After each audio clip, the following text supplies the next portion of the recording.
बहुत समय पहले की बात है। काली पहाड़ी की तलहटी में चंद्रगढ़ गांव बसा था। गांव का जमींदार वीरनाथ सिंह अपनी हवेली में बैठा गहरी चालाकी भरी योजना बना रहा था। उसकी नजर गांव के भोले गंगाधर के खेत खलिहान और बेटी के दहेज पर थी।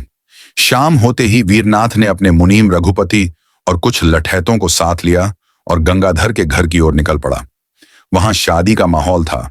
ढोल नगाड़ों की गूंज, मिठाइयों की खुशबू और हर चेहरे पर मुस्कान। लेकिन वीरनाथ के पहुंचते ही माहौल में सन्नाटा पसर गया। गंगाधर हड़बड़ाकर दरवाजे पर आया और हाथ जोड़कर बोला, धन्य है जमींदार साहब जो मेरे घर पधारे। वीरनाथ ने व्यंग्य से मुस्कुराते हुए कहा, गंगाधर, तेरी बेटी की शादी तो धूमधाम से हो रही है, लेकिन सोच, उधारी चुकाए बिना कैसे निबटेगा। गंगाधर चौंक गया। उसने कहा, मैंने आपसे कोई कर्ज नहीं लिया साहब। वीरनाथ ने इशारा किया। मुनीम ने खाता खोला और एक दस्तावेज सामने रखा। गांव का एक नौजवान उसे पढ़ने लगा। मैं गंगाधर, चंद्रगढ़ निवासी जमींदार वीरनाथ से 50 सोने की अशर्फियां उधार लेता हूं। गंगाधर चीख पड़ा, यह झूठ है। वीरनाथ ने हंसते हुए कहा, तेरा अंगूठा भी तो इस पर लगा है। कोतवाल सूरजमल को बुलाया गया। कोतवाल ने अंगूठे का निशान मिलाया और कड़क आवाज में कहा, दोनों निशान एक ही हैं। यह कर्ज असली है। गंगाधर बेबस था। भीड़ में कानाफूसी होने लगी। गंगाधर की सांसें तेज हो गईं। वह लड़खड़ाया और धड़ाम से गिर पड़ा। कुछ ही पलों में उसकी सांसें थम गईं। पूरा माहौल मातम में बदल गया।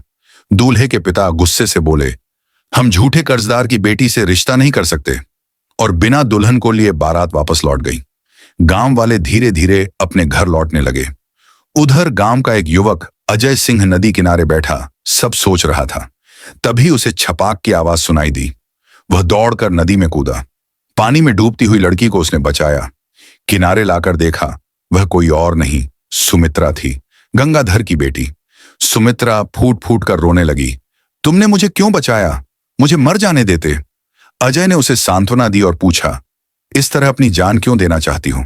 सुमित्रा ने डूबती आवाज में कहा, अब मेरा कोई नहीं, पिता भी चले गए और दुनिया ने भी मुझे ठुकरा दिया।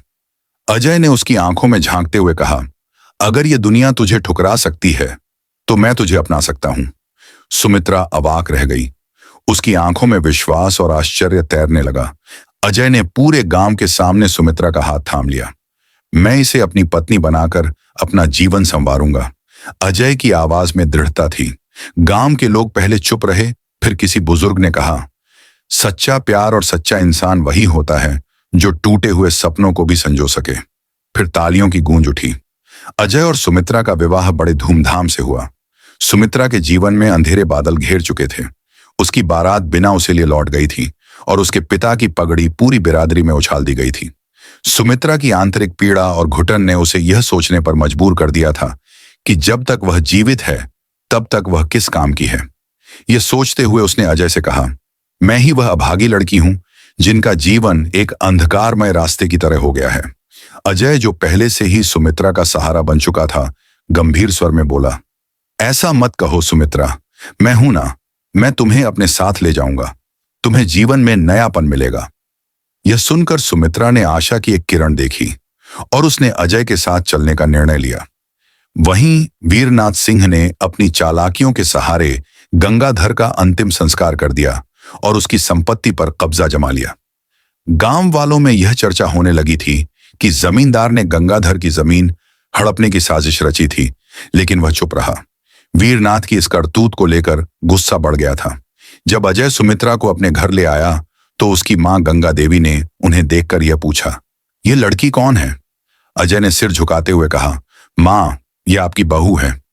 गंगा देवी की आंखों में आंसू थे और उन्होंने सुमित्रा का सिर स्नेह से सहलाया। तुमने एक बेसहारा को सहारा दिया है बेटा, उन्होंने कहा। फिर साधारण से विवाह की प्रक्रिया शुरू हुई। विवाह के बाद अजय ने सुमित्रा से कहा, हमारे यहां एक रिवाज है, मुंह दिखाई का। बताओ, तुम्हें क्या चाहिए? सुमित्रा के चेहरे पर दर्द था और उसकी आंखों में आंसू थे, लेकिन उसका स्वर दृढ़ था। यदि आप मुझे सच्ची मुंह दिखाई देना चाहते हैं तो मेरी एक इच्छा पूरी कीजिए। अजय ने कहा, बताओ तुम्हें क्या चाहिए? सुमित्रा ने कहा, जिस जमींदार ने मेरे पिता की जिंदगी बर्बाद की और मुझे अनाथ बना दिया, क्या आप उसे सबक सिखा सकते हैं? अजय ने तय किया कि वह वीरनाथ को उसके कर्मों की सजा जरूर देगा। सुमित्रा ने उसे बताया कि वीरनाथ एक लालची और क्रूर जमींदार है जो भोले भाले किसानों की जमीन हड़पता है।